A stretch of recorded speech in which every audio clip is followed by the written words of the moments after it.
Hannah, I'm home! Well, actually, I'm in Kirkwood, which is where my cabin is, but I'm in the state of California. I saw you yesterday, which was quite awesome, and I'm seeing your show on Friday, so I'm very excited to see you be Dorothy. And don't suck. So after your video last week, I have to ask, what does your dad do? Because you've told me, but I forgot. And you were talking about how it was his dream, and I was like, this is great! I have no idea what he does. But that's awesome about your dad, and really just generally, your family's awesome. Basically, it's no secret that I pretty much want to be a member of the Pryfogle family.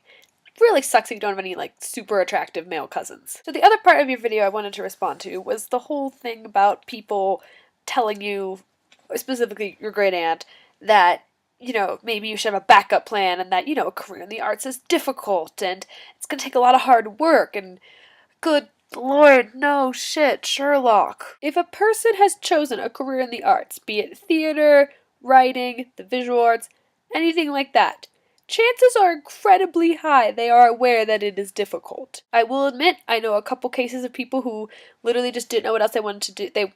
What they wanted to do, so they were like, I'll take theater in college. Or who thought it'd just be easy, so they decided to take theater, etc. But those are definitely the exceptions and not the rule. Those who are pursuing a career in the arts aren't doing so because they think it's going to get them famous or they think it's going to be super easy. Not for the most part. They're mostly doing it, at least out of everyone I've met, because they can't imagine doing anything else. Yeah, the theater industry sucks. It's crazy, weird, long hours, and it's based off level of attractiveness, which do you really know that many other industries that are based on that?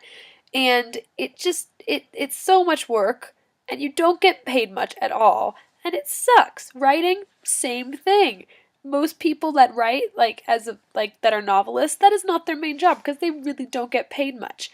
And both industries are incredibly hard to break into. It involves a weird combination of someone really, really liking your work and just knowing people. There aren't any basic resumes in these industries, with your previous job experience and, certain skills you have, like certain languages you can speak or like can use word processing.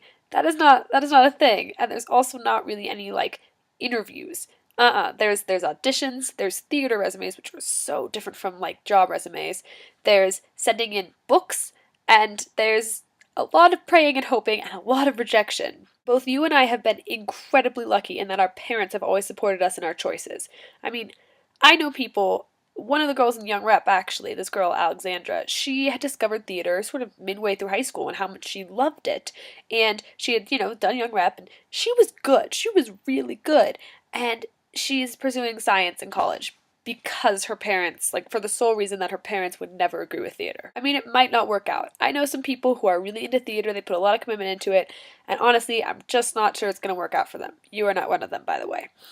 But, even if it doesn't work out, my sister did theater in college. She went to grad school for theater.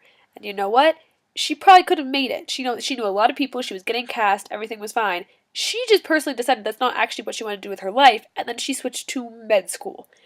And now that's going well. It's totally possible. I am tired of me telling people that I want to be a novelist, and then having people ask me, oh, but what will your job be? I've literally had people ask me that, or have had people ask me, oh, well, you could always do such and such in order, to make money and write on the side. It's frustrating. It really is. Even my college counselor, I told her I was going to be an English major probably. And without even asking about, what my plans were with that, she said, oh, well, yeah, a lot of people think an English major is kind of worthless, but I know, lots of people use it to go to, law school. You could consider that. And I was like, yeah, because that's what I'm interested in. Yes, a career in the arts is difficult. It's unreliable. You're not going to be doing the same thing every day. It's incredibly different from a cubicle job. There isn't any set path in it, to go from starting position to ending position. That's not really a thing. But it's important. Someone's got to do the arts. Because can you imagine a world without the arts? I can't. I'm pretty sure they've always been around. Look at cave paintings. And so someone's got to do it. And it might as well be the people that are willing to go through all the crap in order to do what they love. So that is all, Hannah. I love you. DFTBA, and I will see your show, and I'm very excited to see it.